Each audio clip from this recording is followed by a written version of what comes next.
Bagus ya suaranya.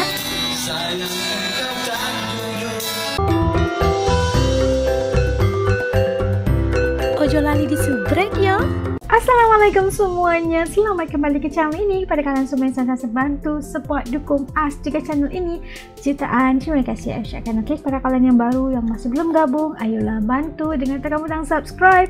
Karena subscribe itu kan gratis aja geng. Oke lah, seperti biasa sebelum mula us ingin mendoakan buat sesiapa saja yang tengok dan tonton video us kali ini agar dikurniakan limpahan rezeki luar biasa, tidak akan pernah putus-putusnya, dipermudahkan segala urusan, diberi hal kesihatan yang buat saudara kita di Palestina semoga sentiasa kuat, diberikan pertolongan oleh Allah Subhanahu Wa Taala dari segenap arah dan sisi, insya-Allah. Amin amin ya rabbal alamin. Okeylah, hari ini as nak react satu lagi video daripada channel Garuda Zone. Jangan lupa juga untuk kalian bantu subscribe channel ini, tanda dukungan kita. Kali ini kita nak melihat General Polis Malaysia katanya menyanyikan lagu dari Indonesia. Ya, katanya muzik Indonesia sudah menguasai Malaysia. Wah, ini cari tahu apakah cerita di sebaliknya. Yuk, ikut us react. Yuk. Okey, dah siap semuanya. Yuk, kita mula. Bismillah. Susahnya. Itulah tu, struggle. Nak tak nak, sakit tak sakit kena perform. So beza gila dengan Malaysia punya. Lagi satu kat sana 5 jam punya tu. Itulah tu, 5 jam. Lagi satu kat sana kan, dia orang tak nak dengar artis tu ada alasan sakit.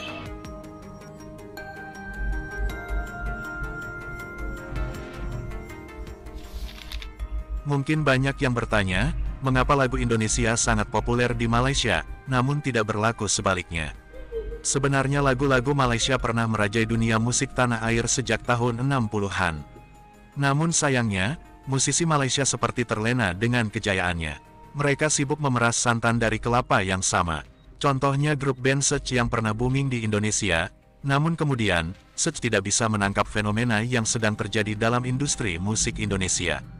Mereka tidak sadar sudah jauh tertinggal, dan orang Indonesia sudah sibuk dengan Sheila on 7 dan Padi. Mungkin mereka pernah mencoba untuk membuat Sheila on 7 versi mereka, namun sayang tak lama Peter Pan bergema.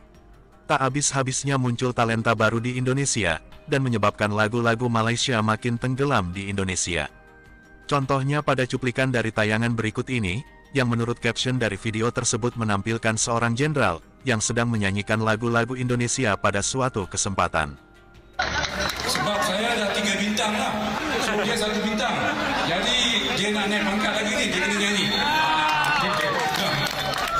Tapi cuba nak dengar Dato' Mazlan nyanyi.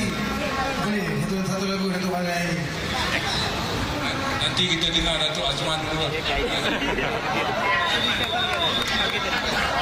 Okey, assalamualaikum semua.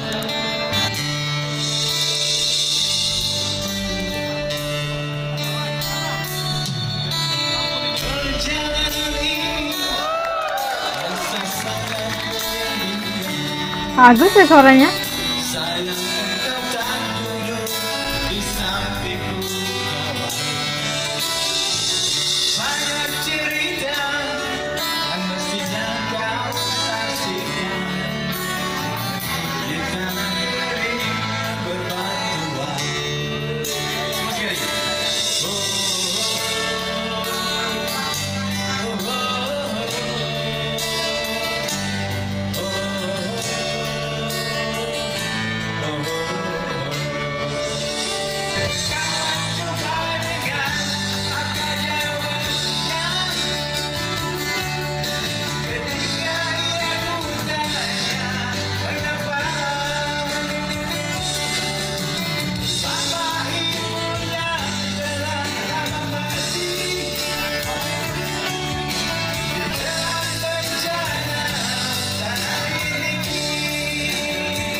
Lupa lah tajuk lagu ni.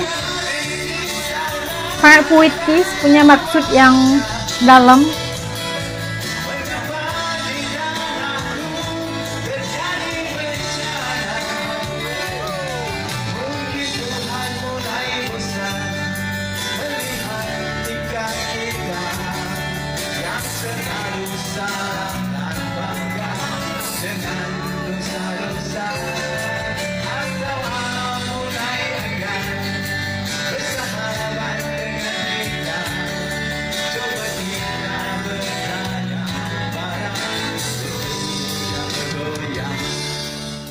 sebenarnya dia lebih kuat, strong daripada Malaysia lah.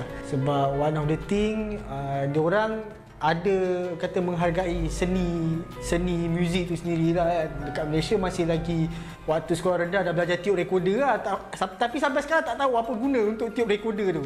Dekat Malaysia pun orang menganggap muzik ni macam kau tak ada masa depan kalau kau main muzik kan. Sebab tu dalam cerita P.Ramlee, ibu mertuaku, mak perempuan tu tak bagi kahwin dengan, kau nak kahwin dengan ahli muzik, dia tak bagi sebab muzik ni seolah-olah tak ada masa depan. Walaupun sebenarnya kalau kita tengok sebenarnya boleh je dapat jana income kan.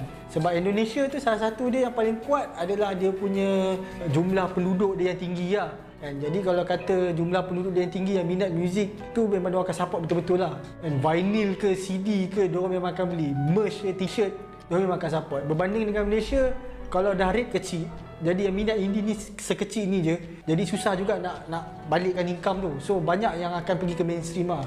Kalau nak cakap indie dekat Indonesia ni, tour tu diorang memang ada tour. Kadang-kadang dia akan panggil band Malaysia. Contohnya macam Hujan yang pernah perform dekat Indonesia juga.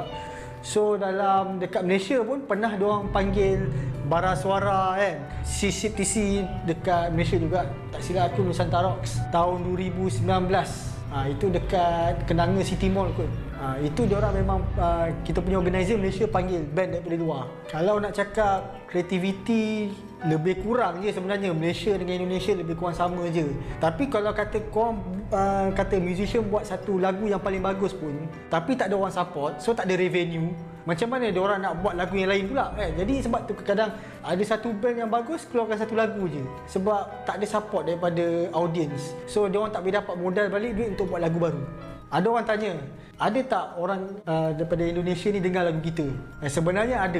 Ini kita cerita pasal mainstream lah kan. Sebab aku pernah masuk dalam satu clubhouse Indonesia. So bila diorang borak, rupanya diorang dengar Sheila Majid juga. So aku macam wow, tak sangka Mbak Sheila bagus kan katanya kan. Wow, macam Sheila Majid, Hujan pun orang pernah dengar kan. Siti kan, Siti Nurhaliza macam wow, Siti bagus sekali kan katanya kan. So macam kita tak tahu yang Indonesia tu dengar sebenarnya kan. Sebab kita bukannya macam ada, tapi kita boleh semak lah dalam clubhouse kan, borak-borak dengan audiens luar kan. Twitter kan, ada Twitter sekarang kan, boleh borak dengan diorang, muzik apa yang diorang dengar. Semacam kita dengar Sheila on 7, diorang pun dengar juga band Hujan. Macam tu lah. Setakat ni band favourite tak ada, tapi lagu favourite ada lah. Daripada Indonesia, Zona Nyaman, 420, itu rasa semua orang dengar kot. Dan kalau tak tahu boleh dengar. Dan kita tak boleh cakap tak boleh dengar, tak pernah dengar, jangan dengar kan. Kena dengar. Itu antara lagu favourite aku juga. Yeah. Tapi saya pertandingan dekat sana memang, ya Allah, memang lain gila lah. Lepas tu saya tengok ada yang peserta lain sakit. So lepas dia perform tu, dia terus kena inject, masuk ubat. Inject juga? Lepas perform tu terus inject. Dia terbaring dekat katil lah. Susahnya? Itulah tu, struggle. Nak tak nak, sakit tak sakit, kena perform. So beza gila dengan Malaysia punya. Lagi satu kat sana 5 jam punya tu. Itulah tu, 5 jam. Lagi satu kat sana kan, diorang tak nak dengar artis tu ada alasan sakit. Dia tak nak dengar? Kalau kita cakap saya punya suara tak sihat, tak boleh. Tak boleh? Kat Malaysia boleh, kat sana tak boleh. Kalau cakap macam tu, apa dia punya, kalau macam, apa dia punya respon? lagi kena hentam. Kamu jangan macam-macam ya. Kalau sudah bertanding dekat di pentas, tiada alasan tak sihat, kena perform.